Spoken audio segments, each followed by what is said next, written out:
Hello everyone, so next is Dow's process या आप कह सकते हो Dow's reaction. This is very interesting and important reaction. तो इसकी ट्रिक भी आपके साथ मैं शेयर करने वाली हूँ, बहुत ही इंटरेस्टिंग ट्रिक है। पहले थोड़ा सा बेसिक देख लेते हैं, ठीक है। जो हलोअरीन्स होती है ना, हलोअरीन्स क्या होती है, इस तरह से बेंजीन के ऊपर हलोजन लगा होता है। अगर हम इसकी न्यूक्लियोफिलिक सब्सटीट्यूशन करवाएं, न्यूक्लियोफिलिक सब्सटीट्यूशन क्या होता है, न्यूक्लियोफाइल आके यहाँ पर बेंजीन की पोजीशन पे जैसे ये हलोजन लगा है इसे रिप्लेस कर पाए, तो क्या होगा, जैसे अगर हम NaOH ले, NaOH में न्यूक्लियोफाइल क्या होगा, OH नेगेटिव होगा। क्या ये यहाँ पर सब्सटीट्यूशन रिएक्शन शो करेगा, तो यहाँ पर नो रिएक्शन आपको देखने को मिलेगी, कोई भी रिएक्शन यहाँ पर नहीं होगी। No nucleophilic substitution reaction in हलोअरीन्स।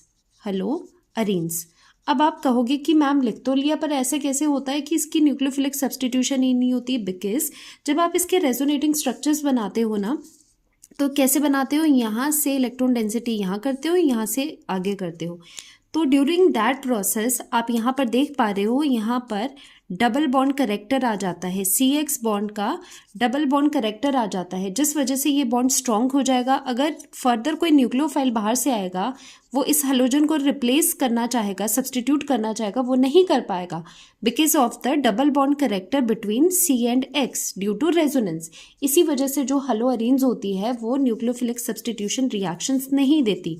पहली बात आप ध्यान रखोगे इस चीज़ का। अब बात आती है डाउस प्रोसेस। अब डाउस प्रोसेस में यही चीज़ होती है, न्यूक्लियोफिलिक सब्सटीट्यूशन। अब आप कहोगे कि मैम आपने तो कहा है न्यूक्लियोफिलिक सब्सटीट्यूशन रिएक्शन नहीं होती। यस, नहीं होती, लेकिन डाउस प्रोसेस में अंडर ड्रास्टिक कंडीशंस हम ये न्यूक्लियोफिलिक सब्सटीट्यूशन करवा पाते हैं। अब करते हैं डाउस प्रोसेस। अब इसका जो ट्रिक है वो क्या रहेगा, जो आपको लर्न करना है, इसका ट्रिक रहेगा यहाँ पर डाउस है ना, तो डाउस में आपको डाउन लिखना है, पहले डाउन CP। ये चीज़ आपको ध्यान आनी चाहिए जब डाउस प्रोसेस आपके माइंड में आए। डाउन CP, डाउन का N उठाना है और C से P।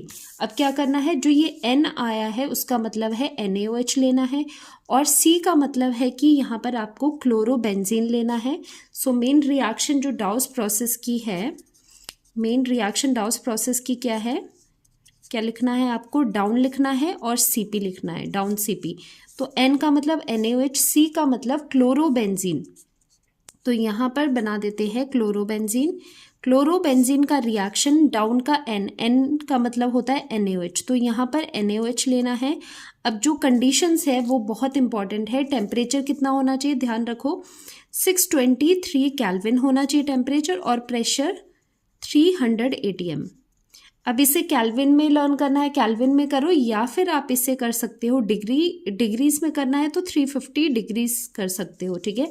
तो सेम हो जाएगा, 300 ATM pressure and 350 degree Celsius क्या हो जाएगा, टेम्परेचर हो जाएगा।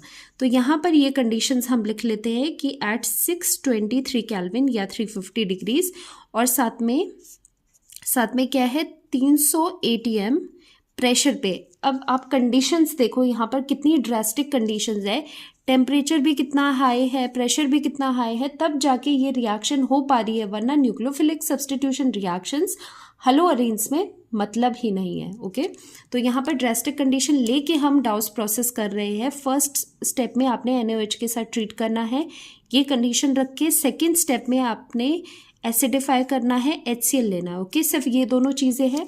और यहाँ पर C से P लिखा है, C का मतलब यहाँ है क्लोरोबेंजीन, एंड P का मतलब है कि जो बनेगा वो क्या बनेगा, फिनोल।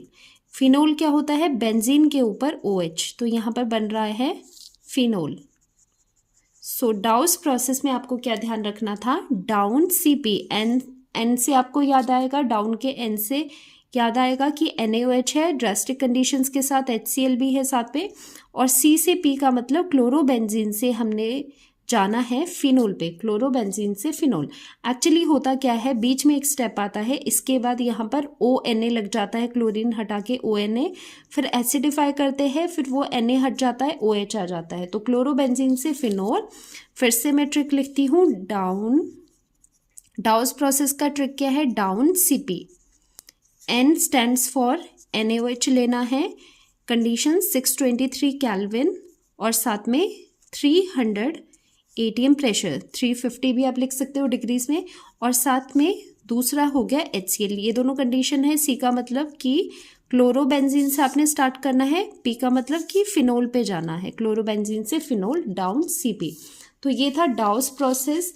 और यहाँ से हमें समझ आया कि जो हेलोअरीन्स होती है वैसे यूजुअली न्यूक्लियोफिलिक सब्स्टिट्यूशन रिएक्शन उसमें नहीं होती है due to double bond, partial double bond character आ जाता है C और X के बीच में ड्यू टू रेजोनेंस। ओके, पर फिर भी डाउस प्रोसेस होता है, उसमें न्यूक्लियोफिलिक सब्स्टिट्यूशन होती है। न्यूक्लियोफाइल क्या है? OH negative. ऐसा होता है अंडर ड्रास्टिक कंडीशंस, और ये जो वैल्यूज है एग्जैक्टली आपको लर्न होनी चाहिए, इसी के मार्क्स यहाँ पर बनेंगे। तो down CP, I repeat, डाउस process में डाउन CP, C का मतलब क्लोरोबेंजीन से फिनोल, जब हम NaOH और HCl लेते हैं यहाँ पर ड्रास्टिक कंडीशन में। Okay, so this was here Dow's process. इस लेक्चर में इतना ही, मिलते हैं नेक्स्ट लेक्चर में। Bye bye.